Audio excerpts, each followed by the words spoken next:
कल्पना कीजिए, एक ऐसा पत्थर जिसे हजारों सालों से स्वर्ग का पत्थर या स्टोन ऑफ हेवन कहा जाता है।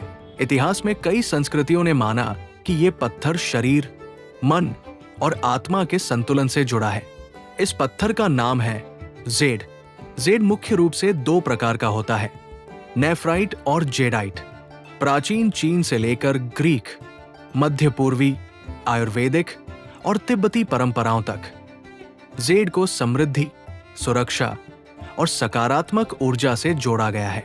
आज हम जानेंगे इस पत्थर से जुड़ी परंपराएं, मान्यताएं और आधुनिक वेलनेस उपयोग।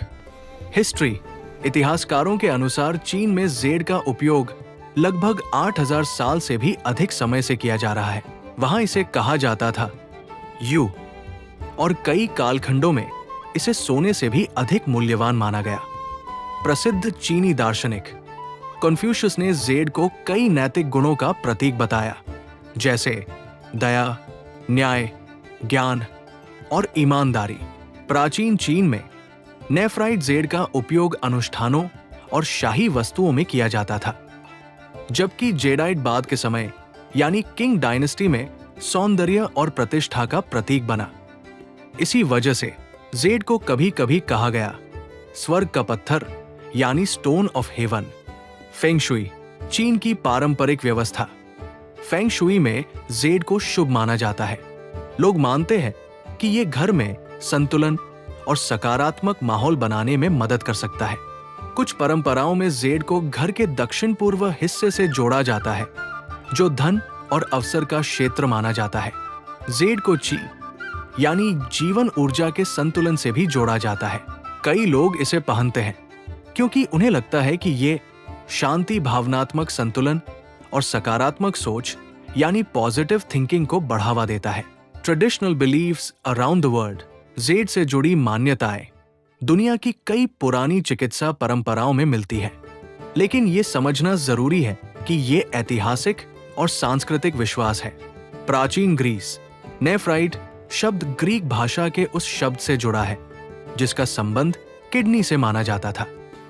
कुछ ऐतिहासिक संदर्भ बताते हैं कि लोग जेड को शरीर की सफाई और संतुलन से जोड़ते थे। कभी कभी इसे आंखों पर ठंडक देने के लिए भी रखा जाता था। यूनानी बटा ग्रीक और भी चिकित्सा। पारंपरिक यूनानी मेडिसिन प्रणाली में रत्नों को संतुलन के प्रतीक के रूप में देखा गया। कुछ मान्यताओं में जेड को शरीर के प्राकृतिक संतुलन से जोड़ा गया है। आयुर्वेद, भारतीय परंपरागत चिकित्सा। आयुर्वेदा में भी रत्नों का उल्लेख मिलता है। कुछ आधुनिक वेलनेस प्रथाओं में जेड को ऊर्जा, संतुलन और भावनात्मक शांति से जोड़ा जाता है। तिब्बती परंपरा और तिब्बती चिकित्सा सोवा रिगपा और आध्यात्मिक परंपराओं में कुछ हरे पत्थरों को शुभ माना गया है। कुछ लोग जेड का उपयोग माला, ताबीज और ध्यान में करते हैं। इनका उद्देश्य आमतौर पर होता है मानसिक स्पष्टता, ध्यान और आध्यात्मिक अभ्यास। Modern wellness use.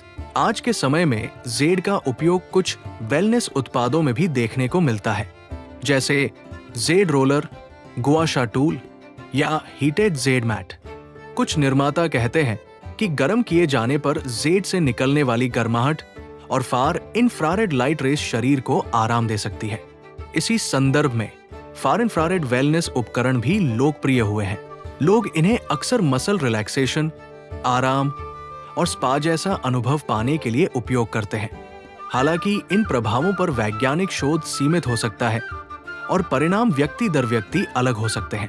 Practical ways people use jade. कई लोग जेड को अपनी रोजमर्रा की दिनचर्या में शामिल करते हैं, जैसे जेड ज्वेलरी पहनना, ध्यान के दौरान माला का उपयोग, स्किन केयर टूल जैसे जेड रोलर या घर में सजावट के रूप में रखना। कुछ लोग आराम के लिए हीटेड जेड मैट या पैड का उपयोग भी करते हैं। इनका उद्देश्य आमतौर पर रिलैक्सेशन और वेलनेस अनुभव होता है। इंपॉर्टेंट डिस्क्लेमर, ये समझना महत्वपूर्ण है।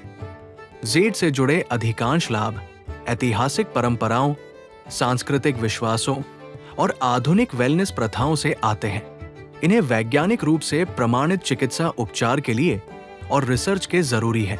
जेड किसी भी बीमारी का इलाज नहीं है और न ही चिकित्सा सलाह का विकल्प। यदि आपको कोई स्वास्थ्य समस्या है तो हमेशा योग्य डॉक्टर से सलाह लें। फिर भी इतिहास और संस्कृति की दृष्टि से जेड एक बेहद दिलचस्प पत्थर है।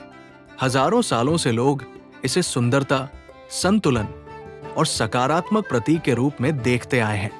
शायद इसी वजह से आज भी जेड दुनिया भर में आकर्षण का केंद्र बना हुआ है। आपका क्या विचार है? क्या आपने कभी जेड के बारे में सुना या इस्तेमाल किया है? कमेंट जरूर कीजिए।